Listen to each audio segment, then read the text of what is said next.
I decided I didn't want to live with anybody. I wanted to prioritize myself, prioritize my relationship with my daughter, still be polyamorous and date multiple people and be in relationships that were fulfilling.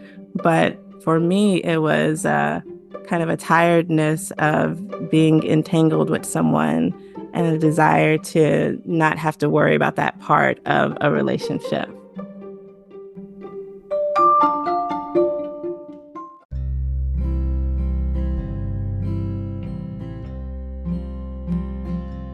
Welcome to Making Polyamory Work. Hi, I'm Libby Sinback, and I want to thank you for joining me today. I'm a queer polyamorous mom and an integrative relationship guide, and I am committed to helping people who live and love outside the status quo have extraordinary relationships, because relationships are at the core of our well-being as humans. I think love is why we're here and how we heal.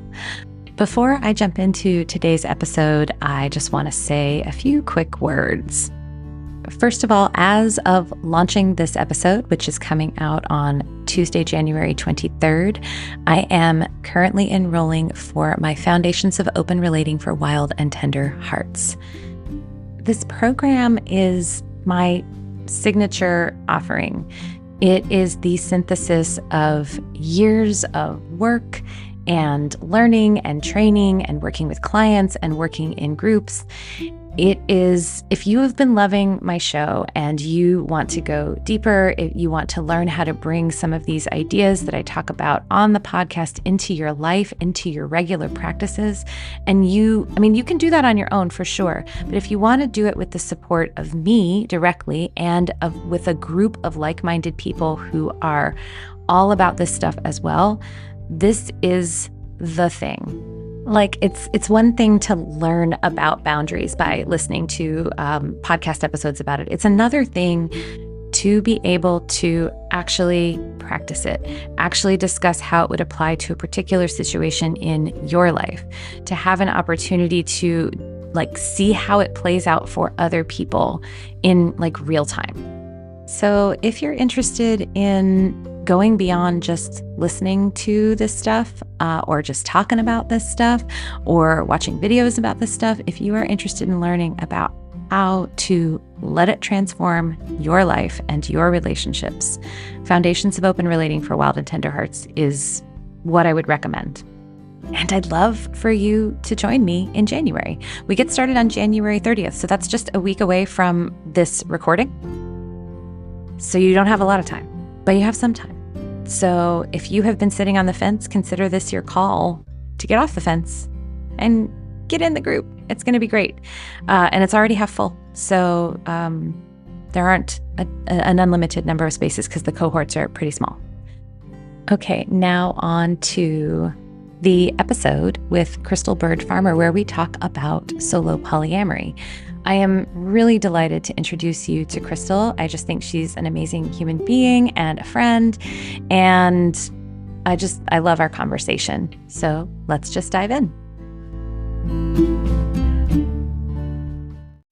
Welcome to Making Polyamory Work, Crystal. I'm so glad to have you. Yeah, I'm happy to be here. So everyone, this is Crystal Byrd Farmer.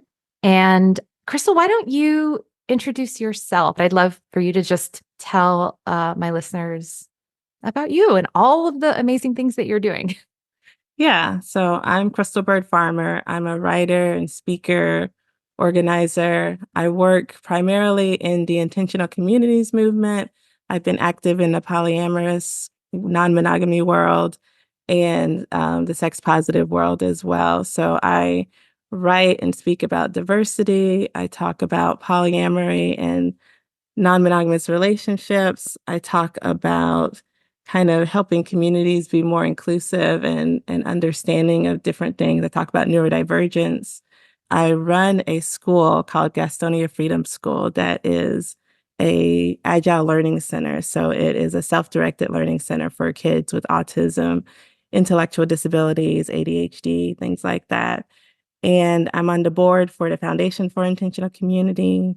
What else? I wrote a book. Book in 2020 called The Token: Common Sense Ideas for Increasing Diversity in Your Organization. So that book is about my experiences in the world and how some organizations were more or less welcoming, and my recommendations for how organizations and communities can be more welcoming to people of all different types of identities. That how do you have all the energy? I'm just amazed. Like I'm hearing this long list of things that you do. And I also know you're a parent Mm-hmm. of a kiddo. And I'm just like, wow. It is an impressive list of things that you do. Yeah. I think it's just that I like to keep busy and I'm just very interested in a lot of different things. And so those interests kind of carry me through, Mm-hmm. that passion for helping people, for investigating things that keeps me kind of involved in different areas of the world. So, Well, I would say we're lucky to have you in this oh, world thank you. doing all of that. Yeah. I remember Crystal when I first met you. I mean, I don't think we exactly met, but I saw you. You were at Atlanta Poly weekend, and you ran a workshop for the New Culture South group where you were, I can't remember exactly what it was. It was kind of an authentic relating thing, I think you were doing. Yeah. It was kind of connection games in Yeah. the vein of authentic relating. Yeah. Yeah. And I just thought that was, so that's like yet another thing that you have been involved with in the past, I know, is the new culture Mm-hmm. space and connection games and the intentional communities. I think is just, I know a lot of people in polyamorous spaces. Like it's if you get enough of us in a room and you talk, well, what is your dream? What do you really want? Oh, well, I really want to like live in an intentional community with my friends and we're all raising our kids together. And Mm-hmm. so maybe I'll have you back on another time so we could talk about intentional communities, because I bet you are just such a wealth of information there, having been in the community for intentional communities. Yeah, definitely. There's lots of great things about it. There's lots of hard things about it, but yeah, it's a fascinating subject. But here we are, we're here to talk about solo polyamory. And the reason why I reached out to you about solo polyamory is because I have had a lot of my listeners asking me, folks, either DMing me on Instagram or shooting me an email or putting a comment in my webpage. I've gotten a few saying, okay, I hear about this, these things that you're talking about, but would you be willing to speak to the solo polyamory experience and like how to do that well? And Mhm. I was like, well, that's not my lived experience. I'm very much not a solo polyamorist. I'm kind of the opposite of a solo polyamorist when you think about it, given that I'm living with two partners and Mhm. two of my kids, and I would be open to more of that. So I thought I would bring you in to speak to your experience. And I guess I'm wondering if we could just start with like, how did you land with solo polyamory for yourself? Yeah, so I've been polyamorous for, oh gosh, I have to do the math. 15 or 16 years now. And I was kind of single for a while. I was dating people. I got married and we had an open relationship. So that was kind of my introduction to the world of non-monogamy. When we got divorced, that was 10 years ago, I came solo poly. I decided I didn't want to live with anybody. I wanted to prioritize myself, prioritize my relationship with my daughter, still be polyamorous and date multiple people and be in relationships that were fulfilling. But for me, it was kind of a tiredness of being entangled with someone and a desire to not have to worry about that part of a relationship. Yeah. And when you say tiredness, would you be willing to expand on that a little more? Yeah. So, part of it was like the individual relationship with my husband, my ex-husband, and how we related to each other. But I felt like I was taking care of him emotionally a lot. And when I came home from work, there was all these things that I had to do for him to help him feel comfortable and settled and, you know, himself. And I didn't want that anymore. That was part of the reason why we got divorced. It was like, you need to be independent and do your own thing. And having a daughter, my daughter's autistic. So having her and all the needs that she had, it was like, I can't take care of two people and myself. I have to take care of myself first, and then I'll have capacity to take care of my daughter. And then I can bring someone else into the relationship, hopefully have more healthy relationships where I'm not in like a codependent, like actually physically, mentally, emotionally carrying somebody so that they can have a healthy life. Wow. So, I mean, if I'm hearing you right, a big part of it was that it was really hard to live with your husband and not also like be in this caregiver role with him. Mm-hmm. And I get it. I mean, I'm making up some reasons why that like dynamic could have just gotten fallen into, because there's a lot just in gender dynamics of like being a wife and having a husband, and this expectation of like through the sort of patriarchal norms that we have of when you're open, maybe you're like busting past some of those things, because some of that is, you've gotten rid of the like ownership aspect of Mm-hmm. Mm-hmm. like monogamous relationships that can show up, which is very patriarchal. But it's interesting to hear you say, like, I still felt like I was caretaking him and caretaking my daughter. And then also nobody's caretaking me. I'm caretaking me. Mm-hmm. And Mm-hmm. so it makes sense that you would reject that. And Yeah. and so am I hearing that for you, that's what it would mean if you lived together, that you would be kind of back in that dynamic, like that entanglement would mean, oh, now I'm taking care of my partner again. I think now I've evolved to a healthier view of relationships with other people, and that, I mean, I still have the urge to take care of people, but I have better boundaries, and that I can say, okay, this is your stuff to deal with.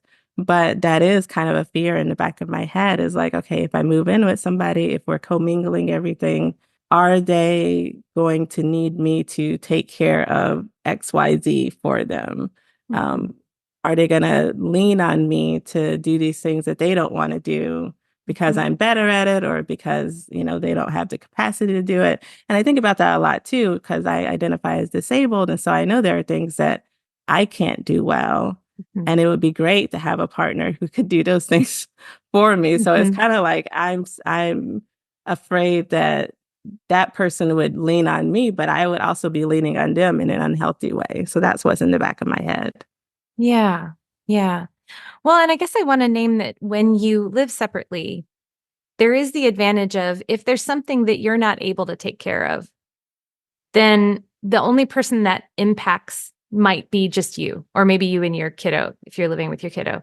But Mhm. it's you're able to have more like physical distance from when something isn't getting taken care of. Like as an example, that isn't like a do or die thing that needs to be taken care of. But let's say, for you, dishes are like overwhelming to do. And so you do Mhm. them twice a week instead of like every day. But you have a partner who like their preference is to have them done like as soon as they're used. And so I wouldn't even say that's like a difference in ability. It may just be a difference of preference and a difference of like capacity. But like if you live together, suddenly you're kind of on top of each other with that difference. And then Mhm. that partner who likes their dishes done right away might step in and do all the dishes and then might get resentful about it, might feel like, well, Mhm. this is all on me. And you might feel guilty about it if you're the one not doing the dishes. And so then the living together creates a problem that doesn't have to be there if you're not living together. Right. And I think that's what I'm kind of hearing when I'm hearing like if this person isn't taking care of some stuff, I might step in and take care of it because it will make me feel better. And it might help them too. And they might Mhm. want me to do Mhm. it. But then I might not be happy about it because then it's a drain on my capacity. It's taking extra effort to do. I mean, am I tracking that right as being like a Yeah, worry? no. That was my experience in my marriage, was that we both had our things that we needed, we wanted to be done a certain way, and when it wasn't being done that way, we took over all of it. Mhm. So he was actually the one who did dishes because he was very particular about the sink being clean at the end of the day. And I was particular about finances. So I would do the spreadsheets and tracking how much we spent and what we spent it on.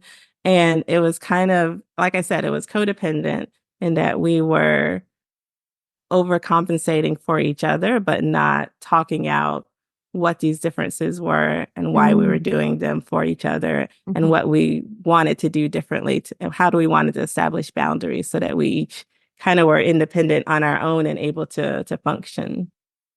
Well, what I'm hearing there is that you did all those things. You stepped in and took over one part of the like family need in terms of doing the finances, and he stepped in and took over the dishes. But what I'm hearing is there wasn't like a conversation about that. Hmm. Nobody like negotiated and agreed, hey, you don't like doing the finances, hon. I'll take it on. That's fine. And since you are doing all the dishes, I'm gonna feel fine about that trade-off. Like I don't mind holding this all by myself and doing it for you. And there's other examples that I can think of.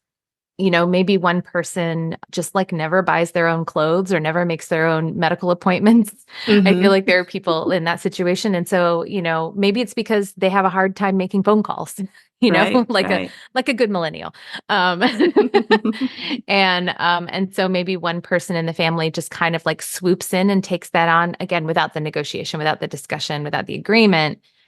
And then they're silently resenting it, and then the other person is also maybe feeling like their agency's taken away, maybe feeling controlled, maybe feeling like, so I can see how that would be unhealthy Hmm. in that dynamic. I guess I'm curious though, and maybe this is just me coming from the place that I'm in. Like, is there a way in your mind, from your perspective, where you could share things like that? Like have a partner take over something for both of you that you share in your living situation, but that you've negotiated and agreed to in a way that doesn't feel like unhealthy? I'm curious about that because I'm in a couple different relationships now, and there's a lot of communication and kind of discussion about what our needs are and how Hmm. we can support each other.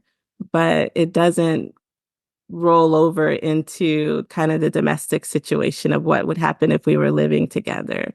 I Hmm. think we've talked about, a little bit of hypotheticals of like, okay, the dishes or who would take care of like most of the parenting. Like I would probably do most of the co-parenting just because she's more comfortable with me. And yeah, that's a whole nother thing I haven't thought about with my partners is living together and co-parenting. But when I talk to my partners about things that and how we're carrying the load of the relationship, it Hmm. just feels like we're able to communicate better about who is doing what and why they're doing it and what feels most comfortable. And there's not that resentment there. So when I think Hmm. about living together, I wonder if we're going to fall into kind of these typical patterns, Hmm. the gendered patterns of who does what. Since I'm the Hmm. caretaker of a daughter, am I Hmm. doing most of the parenting? Who's doing the dishes? Who's doing the laundry? I imagine that we can communicate through those things and work them out. It just stresses me out to think about. Well, and as a person who's in that situation, right, where I live with two partners and my two kids, and one of the partners is the bio parent of my kids, and the other one is not, and does not have any interest in being a parent, being in the Hmm. parenting role. It has been a little interesting to figure out, to like navigate and negotiate all of the tasks that go into living in a household together. Hmm. And, I really do see and like really can appreciate the appeal of just having it be separate, Hmm. because negotiating that stuff can be really exhausting. And then after you kind of had to negotiate that stuff through your day, through your week, or what have you, when you want to just have, lovely partner time, connected time, if that negotiation part of negotiating, oh, who did the dishes, who did the laundry, did you clean up after this, all these little things, if you haven't worked it out well, they build up and they back up Hmm. on you to the point where you see your person, maybe it's date night or whatever, and you're hanging out and it's like, ugh.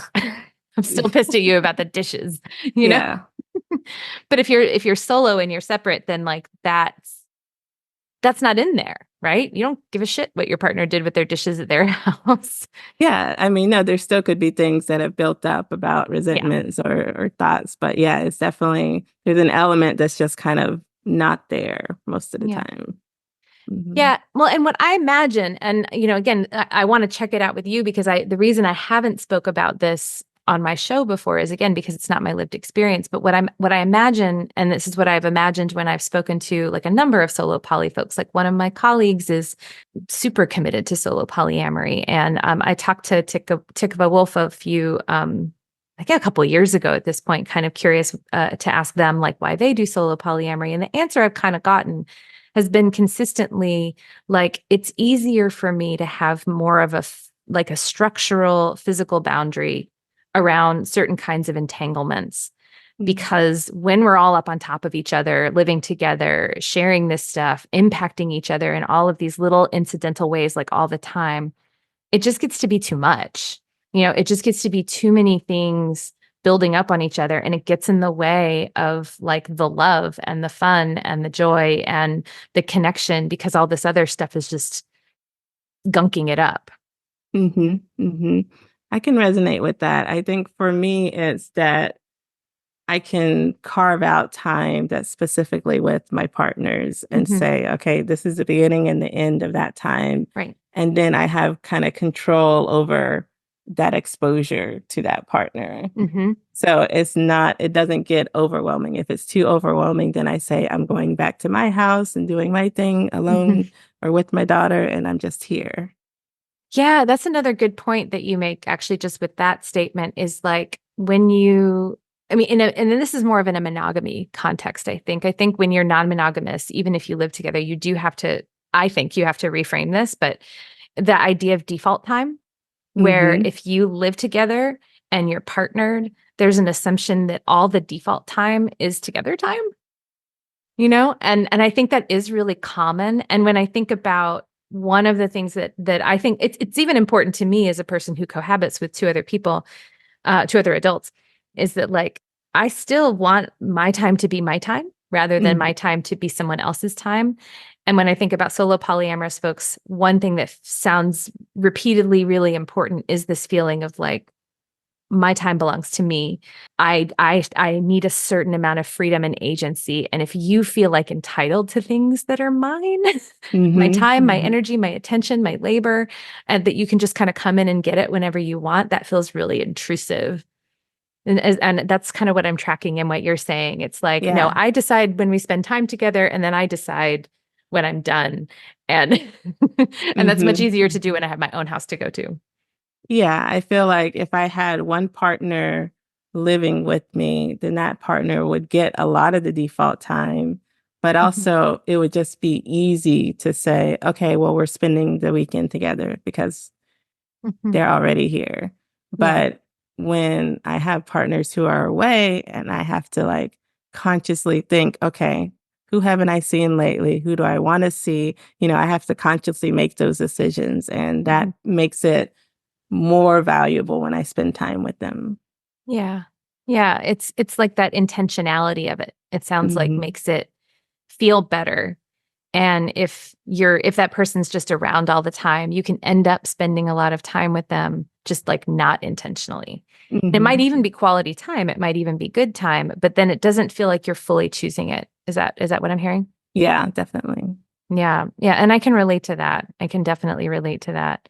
It's interesting though. And the reason I say that I did a whole episode of my show years ago on intentional versus incidental time, because I think sometimes people don't recognize that those are two really important different buckets.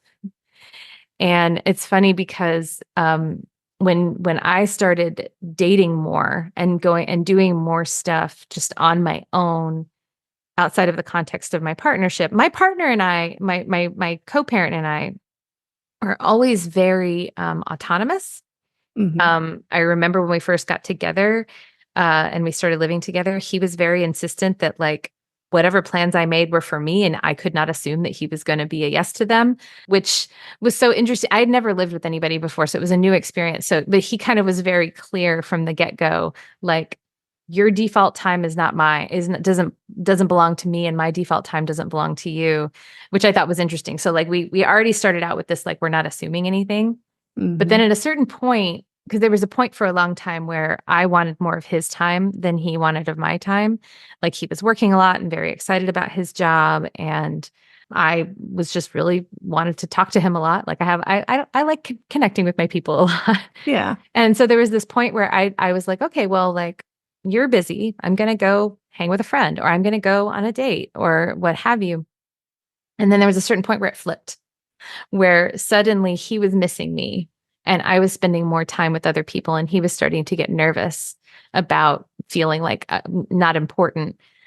But it was interesting because I was doing all the initiating of our time together. Mm-hmm. And I was like, and so I had to turn to him and I had to go, look, I've still got the same amount of time. You just might have to chase me for a change. You Yeah. might Yeah. have to ask Mm-hmm. me for time. You might have to ask for a spot on my calendar.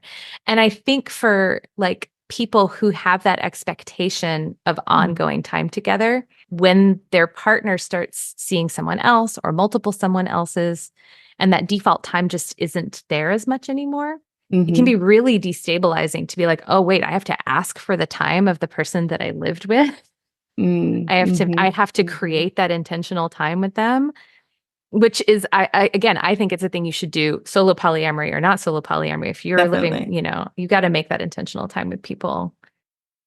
Yeah, that's kind of our expectation in my relationships is like you have to ask if you want to spend time with me.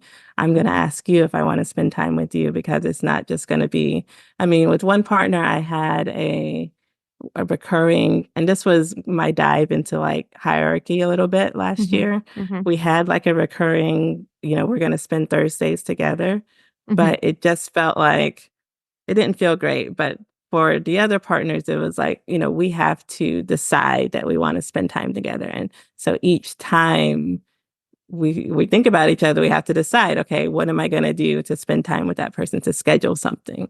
Yeah. Google Calendar is amazing. So that's what we needed to do. We needed to say, I Yeah. need to get on your calendar. Yeah. Yeah.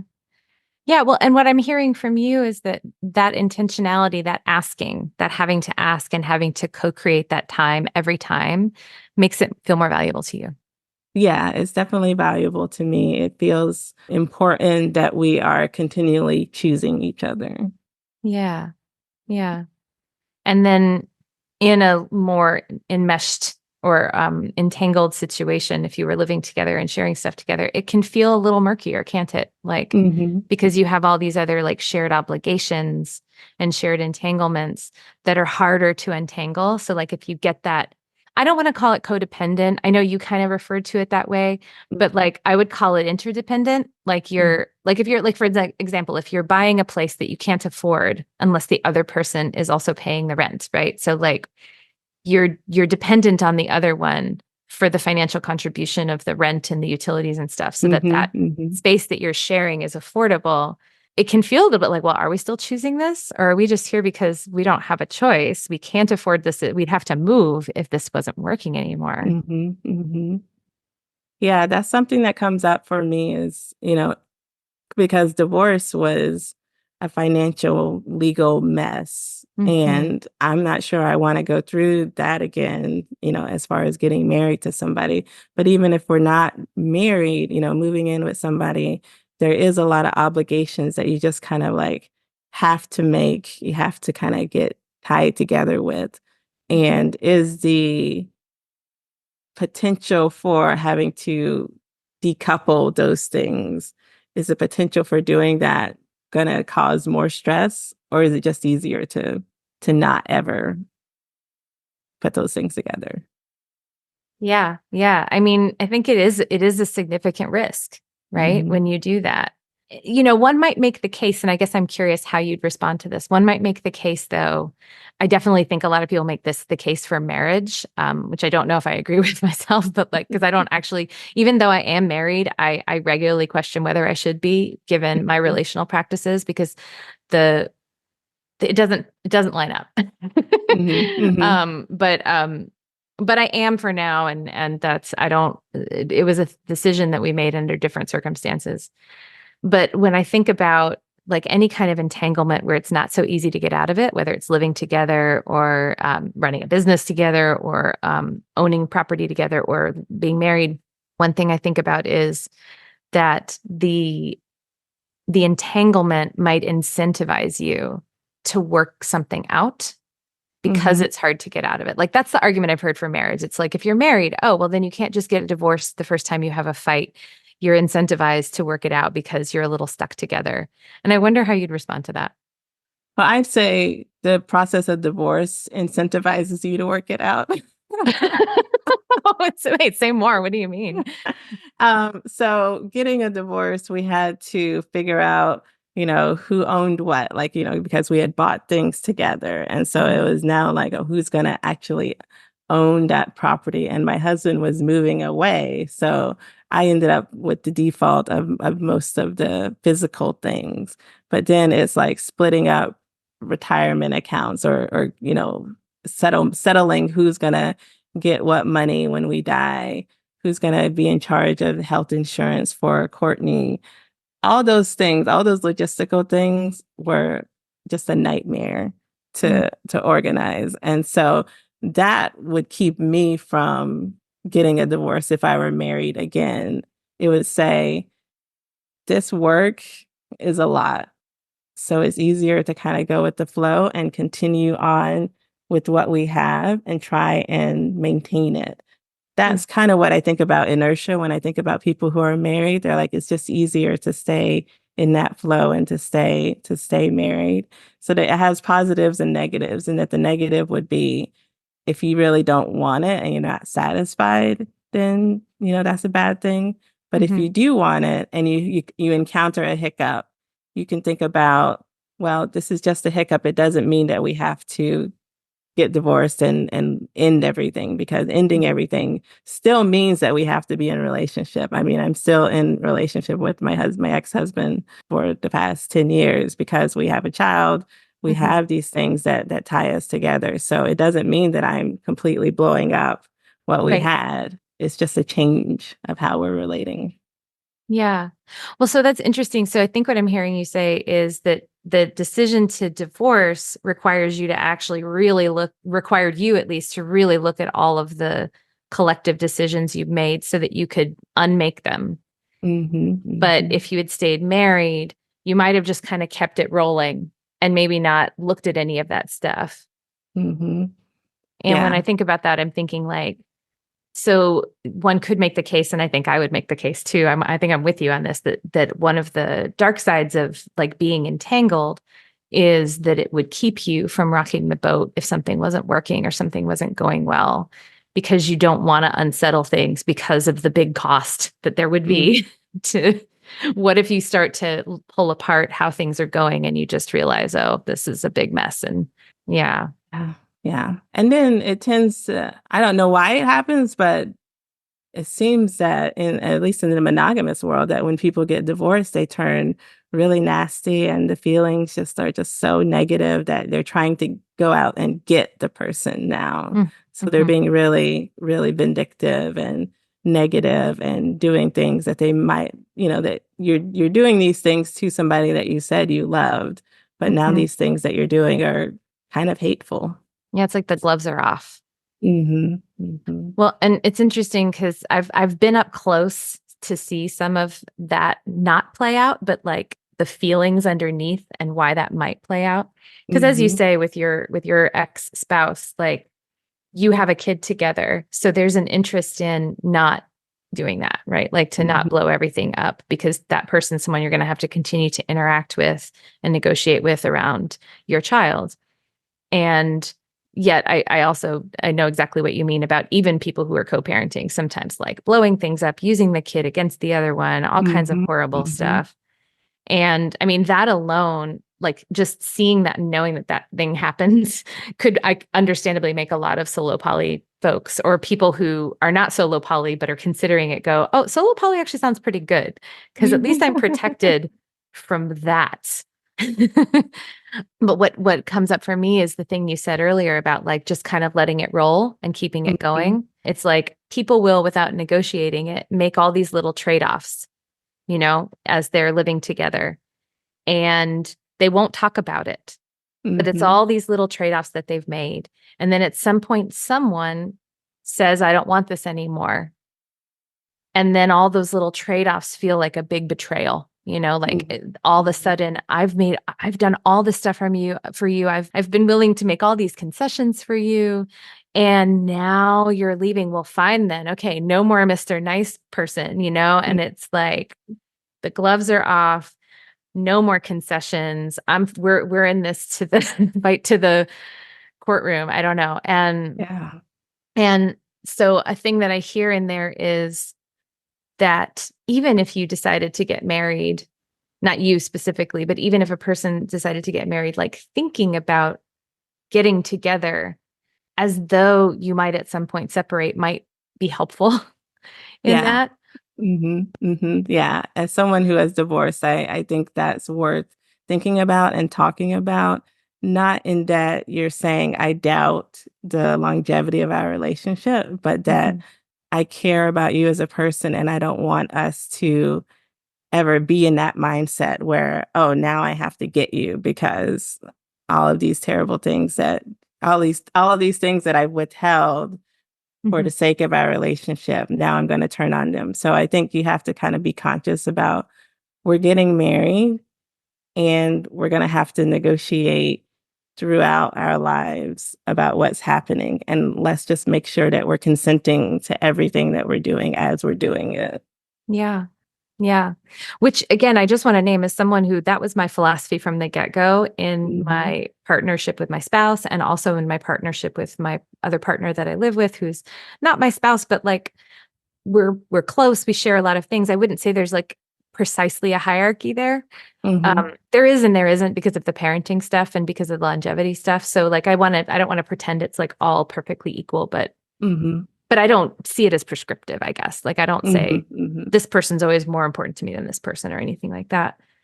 But even in our dynamic, it's so easy for us just because decisions happen quickly. And you're just as an example of like something that you kind of brought up, like one person can just kind of like step in and solve a thing. And then they just started doing it consistently and nobody negotiated it and nobody agreed to it. And we're all kind of wondering, well, we talk about it, like to be clear, but like it can happen where something's already happening before we've negotiated it. And then we Hmm. have to check in and be like, hey, I've noticed you always take the trash out on Thursdays. And it's like it's become your job now, but we never said it was your job. And you never said it was your job. Does it feel okay that it's your job? Or did Hmm. you want Hmm. to have that be a rotating thing? Like, and, like being able to like check on that stuff. Cause otherwise it can be that you just like start doing a thing. Like you Hmm. said, it just goes along. Yeah. And I'm trying to think if there are examples of how we do that in solo poly relationships. And is there's a lot less of those things that become automatic in our relationships. Mhm. Like it could be that maybe I'm always the one who's planning our outings or planning our dates, Yeah. and that's fallen into something that we didn't negotiate. But it's a lot easier to, I think it's a lot easier for those things to be on the level of awareness instead of just like automatic. This is what I'm doing because I'm also taking care of the house. Yeah. Well, right. And also, if you have that, a lot of that entanglement that would be very difficult to disentangle from, then it can be scary to like rock the boat and try to talk about it. Hmm. Because Hmm. what if that person doesn't like you bringing that up? Or what if they really don't want you to, like, let's say you're saying, hey, actually, I have kind of fallen into this, but I don't like to do it and I don't want to do it. Hmm. Hmm. Negotiation can be scary. Yeah, definitely. Definitely. Another thing that's coming up, just to loop back to something you said about boundaries, because I think about boundaries a lot, like all the time. And I have this theory that I wonder if I could try out on you and see what you think. Okay. So I I shared this in one of my groups, and the folks when I shared it were just like, "Whoa, I never thought about it like that before, but it really makes sense." So when I was growing up, I was an only child. And my parents split when I was 10. And so it was like just me and my mom, just the two of us for a long period of my childhood. And my mom really treated me like not quite an equal, but like very much like with a lot of respect, with a lot of interest, and sometimes even with maybe I might say too much empowerment in the sense that sometimes she just kind of gave me whatever I wanted and let me do what I wanted, but also Hmm. a fair amount of like freedom and like because she was working. And so like I was a latchkey kid. I had to come home alone. I sometimes had to feed myself and, lunch and dinner. In fact, I remember at one age, she was like, either you make your own lunch or you eat what they have at the cafeteria. I'm not making your lunch for you. So there was a lot that my mom just couldn't do for me. And so I had a lot of independence and autonomy, but also a lot of permissiveness. And so I come into adulthood and I didn't have to negotiate a lot, you know? Mm-hmm. I mean, I Mm-hmm. did at school, I did in other settings, but in my home life, my mom would tell me to clean my room, but like if I didn't do it, I didn't get punished or anything, like so. Yeah. And there wasn't a lot, there's just not very much strictness. And I also wasn't a difficult child in the sense that because I didn't have a lot of rules to break. I didn't Mm-hmm. break any rules, and I wasn't rebellious or anything like that. I was really a rule follower, goody two shoes when it came, got good grades, all that stuff. But so I entered adulthood and I was like, I feel fine doing whatever I want to do. And my struggle was being in a setting with other people and negotiating with them. That was actually where I struggled, was Mm-hmm. like not kind of like my ability to soften and kind of go with what other people wanted to do. My ability to sort of listen and hear subtle cues of I'm not happy about this with people who had a harder time being more direct and confrontational. That was Mm-hmm. where I struggled. And so what I think is hilarious is that, of course, my dream scenario is lots and lots of people, lots and lots of negotiation, lots and lots of accountability, lots and lots of me softening myself to be able to be with other people because of where I came from, which was very solitary, kind of lonely. I didn't even have a Mm-hmm. lot of extended family, to wanting like maximum enmeshment. Or enmeshment's not the right word, maximum entanglement. And when I think about people who I've talked to who are more interested in solo polyamory, a lot of them didn't have that type of upbringing. Like they came into adulthood thinking, oh, I need to help other people. I need to make myself as small as possible to make things work. I'm going to accommodate everybody else before I think about myself. And so when they're in a living situation, their needs are often getting just regularly steamrolled even by themselves, like they are doing it to Mm-hmm. themselves in a way. And then when they finally realize this really isn't working for me, what they need in order to even figure out what they want, what they need, and be able to hold the boundaries that they need to hold is physical separateness. Like Mm-hmm. Mm-hmm. because what they need to learn, what they need to grow into is what I grew into when I was a kid. And what I need to grow into is what they knew very well when they were a kid. And so it's like we're Yeah. both coming Yeah. from opposite directions. Mm-hmm. Mm-hmm. And I guess I wonder how that lands with you. Yeah, definitely. So my upbringing wasn't like that, like yours at all. It was a lot of I'm taking care of other people. I'm doing what other people want for me. And my opinions and thoughts and things like that don't matter. And so when I got into my marriage, a lot of that happened to be, yeah, the same thing where I'm taking care of you and I don't have space or I don't have the confidence. And even when I did have the confidence to speak up and say, this is what I wanted, I got a negative reaction. So it's like, okay, I'm not important. This Mm-hmm. is about other people. This is about my family. I'm taking care of them. And so there is kind of this idea that by being independent and in my own space, I can speak up for myself more easily and be more confident and do self-care without that anxiety of how is the other person going to respond. Mm-hmm. Now, sometimes those moments still come up when I'm talking to somebody and it's like, okay, like you said, negotiation can be hard. And it's like, I want to adjust something in our relationship. But it's a lot easier because I'm coming from a place of, okay, I've already had experience speaking up for myself, establishing those boundaries. So I know that if I set this boundary, whether it turns out well or not, I have the confidence to be able to set that boundary. Yeah. Well, and there's fewer consequences if you do, right? And if it doesn't go well, you have some space and some distance and some protection based in the Mm-hmm. structure so that if it doesn't go well, you're not going to have to see that person when you wake up in the morning to get your coffee. Yeah. They can feel their feelings over there, and that gives you time to deal with your feelings. And then you can come back Mm-hmm. together and Mm-hmm. talk about it. Yeah, definitely. Yeah. I'm wondering, Crystal, I'm curious, because you've said I'm softening a little bit on solo polyamory for myself, and I'm not Mm, so sure if that's like what I want for the rest of my life. And I guess I'm curious, yeah, if you'd be willing to share where you are now. yeah.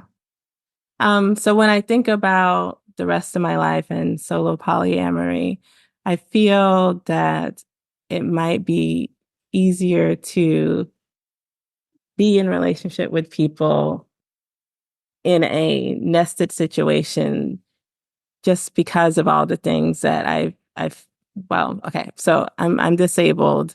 I Mhm. have executive dysfunction. There are things in my life that would be easier if other people were able to help take care of me. Like right now, my mom helps with the dishes. She Mhm. comes over and does the dishes and sometimes does the laundry. And when I think about acknowledging like my limitations, I want to be able to say, hey, I need help with certain things. And Mhm. right now, I don't ask my partners to help with those things because we're solo poly. They're all, let's see, some of them are nested, some of them are solo poly. So they all have their own obligations and things that they have to do. And there's just this layer of if it comes to, even when it comes to emotional support, but mainly when it comes to kind of like household things, caretaking with my daughter, medical things, it's hard for me to think, oh, I should reach out and ask for help with these things. Mhm.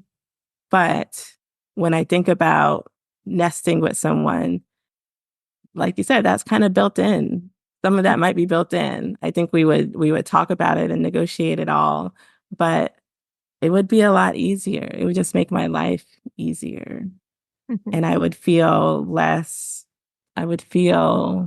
more supported in doing my everyday task and then doing all these big things that I'm doing every day and out in the world. And so that's attractive to me on some level. The cons to it are that it would be entanglement again. We'd have to talk about finances. We'd have to talk about, just the household things, where we would live, things like that, who I would be nesting with, which partner would want to Mhm. move in, which Mhm. partners might want to change how we're relating. So all those things come up for me. But yeah, mainly is relating to me recognizing that I do need a level of support that sometimes is difficult to do when I'm alone, especially Yeah. as I get older and have more ailments and things that I have to deal with. Yeah. Yeah. I think Mhm. about that a lot too, actually. I'm wondering though, and I feel like this is out there, but it isn't talked about enough, is does it have to be a partner that would cohabit with you and have that like mutual care, shared responsibility experience? Or could it be a friend? Or could it be like, I mean, I know you said your mom comes over. Mhm. Maybe you wouldn't want to live with your mom. But I did for a time, actually. My husband and I lived with my mom for a long period of time. And Mhm. there were a lot of benefits to having like three adults sharing the domestic load. And I mean, that's why it was easy for when my mom decided to move out and my other partner was already living with us. It was just sort of like, well, we already have extra adults. So it's like, it's normal for us. Mhm. Mhm. To the Mhm. point where I don't even know what I would do if I was just living with one other person, one other Mhm. adult. Like, it would just be weird. But I guess I wonder, like, have you thought about like friends or other people in your life that aren't partners moving in? Well, I've definitely thought about my mom. The thing Hmm. with my friends is that I've had a weird relationship with friends in that I've Hmm. mostly focused on having partners Okay. and those relationships. And so I'm building up my friend group, but none of them are like, I love my friends, but it's not at the point where I would say, hey, I'm going to ask you for support with some of these things, like Hmm. Hmm. driving to medical appointments is like me and my former partner, John. He's my best friend now. So he's the only other person I would think, can you support me in these ways that I feel are more personal and more domestic, I guess. Yeah. Well, when I think about things like that, there is an intimacy in them for sure. right? Mm-hmm. Like Mm-hmm. driving someone to a medical appointment or being there for them if they've had surgery, either at the hospital or when they get home, and those kind of caregiving tasks because Mm-hmm. they're vulnerable, right? Yep, definitely. Yeah. Yeah. And so I can see that like we don't have a script for asking for that for people generally, I think. Mm-hmm. And Mm-hmm. it is sort of assumed in our culture that that is the role of the partner or role of family. And, for some people, especially like queer folks and I think some poly folks too, or even people who just have moved away from their family, that kind of support isn't always available. And so we end up needing to expand what kind of support we can get. And it's Mm-hmm. interesting. I do think some people look to partners for that as kind of expanding that kind of care network. I wonder, I mean, you say it's for you, it's just been a focus. Like I haven't cultivated those kinds of friendships yet, Mm-hmm. and that you are cultivating them. But I guess, do you have any thoughts about like why generally? Because I think you're not alone. I think a lot of people don't have friendships like that and haven't cultivated friendships like that. And since you're part of the intentional community world where I feel like there is a different like lens on, Mm-hmm. interconnectedness, I'm curious if you have thoughts on that. Well, part of it is that vulnerability that you talked about, and people not willing to say, this is a need that I have. And I Hmm. know I'm an adult and I should have everything set up for me, blah, blah, blah, but I don't. So I need help. It's Mm-hmm. really hard to say that to somebody that you're not intimate with or that who isn't part of your family. The other part is that we just have this expectation of like American individualism and I can do everything myself. And capitalism has made it really, really easy for us to just feel like, okay, this is my space. This is my job. Even when it comes to like doctor's appointments and things like that, like, when I went to help my partner at a medical appointment, is like, who are you? Are you a family member? Are you a Hmm. partner? Yeah. And it's just like that explanation, that kind of look of like, there's no space to put my name down. Right. Right. So that makes it hard. Yeah. So, I mean, it's even just in the wider culture of the professionals that might be looking for who's this companion. Hmm. It's not, yeah, that makes sense. So it's like we aren't even taught to think about, do we have a friend or Hmm. someone else in our community who can be there for us? Yeah.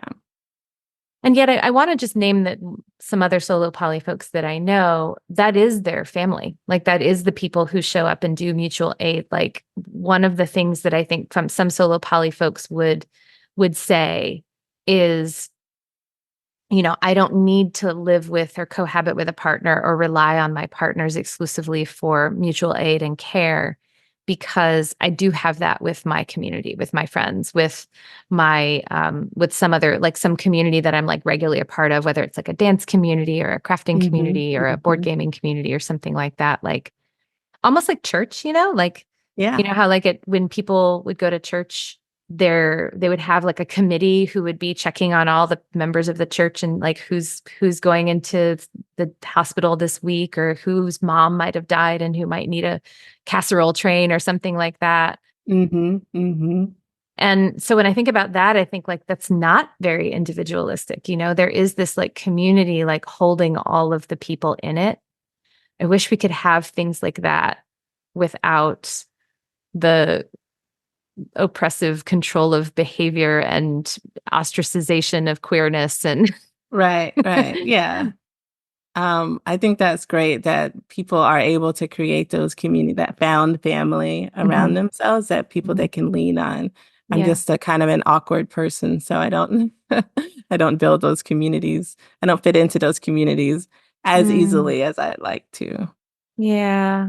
Yeah. Well, and it is. It's hard when that is the case, right? When like the communities that already exist are places where it's hard to find belonging. And then Mm-hmm. building your own, I don't think you're odd at all for building your own being a pretty onerous task. I think it Mm-hmm. is. It is Mm-hmm. an onerous task to build your own. I think a lot of people are in that boat. Yeah. Well, I'm wondering, I feel like we're coming to a close, but I guess I'm wondering if there are people listening who are thinking about solo polyamory, what would be your parting words to them? What would you want them to know? It's a way to be independent, like we were just talking about, Mhm. but it's also about choice and that you're choosing the connections that you have and how to make those connections. And none of it is, there's no default solo poly template for Right. people. So everything has to be negotiated and decided and agreed to by your partners. And even when you have kind of like the descriptive hierarchy, you're still choosing who's going to be connected to me in this way and who I'm connected to in this way, how I'm spending time with people. So I think the benefits of solo polyamory is that it forces you to make those decisions actively. And then if you decide that it's not for you, there's nothing wrong with deciding to move in with people and having those nesting partnerships, getting married. Like I said, getting divorced is the worst.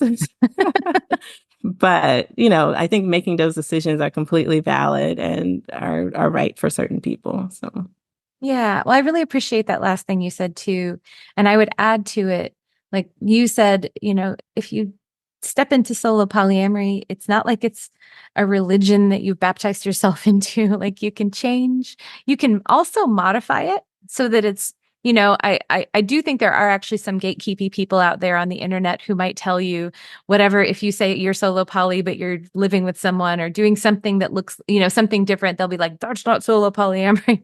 But honestly, mhm. truly, there's not a real gatekeeper out there that's going to tell you what you're doing is not the real thing, whatever it is. Because I think the principles, if I'm hearing you right, are choice and independence and not assumed entanglements. Like Right. nothing gets to be assumed. And therefore everything has to be negotiated and chosen. And I think that's a lesson that I think you could carry forward even into monogamous marriage, honestly, because of all the Mm-hmm. ways we've talked about how monogamous marriage, when we're just folding into stuff and rolling into stuff and dripping into stuff, that it might not actually be serving us to do Yeah, that. exactly. Yeah. Yeah. Well, Crystal, thanks for being here with me and having this lovely conversation. I'm wondering if people want to know more about you and find your work, where might they go? So I have a website, crystalbyrdfarmer.com. I am on the internet. I have social media handles. I think I'll just send you Yeah, I'll put it on the the link. show note. Okay. Yeah. Okay. Yeah. So I have a website, crystalbyrdfarmer.com, and I'm in different spaces as a writer. I've published a book. Um, and then I'm on social media. So there's different ways to kind of see the work that I'm doing. I'm usually speaking at conferences, whether it's intentional communities conferences or sex positive conferences. And you do diversity consulting, right? Yeah, I do diversity consulting. So I'm available to talk to nonprofit organizations, community organizations, intentional communities, and help them understand how to be more inclusive. Beautiful. Yeah. Well, thank you for being with me today. Yeah, I really appreciate talking to you.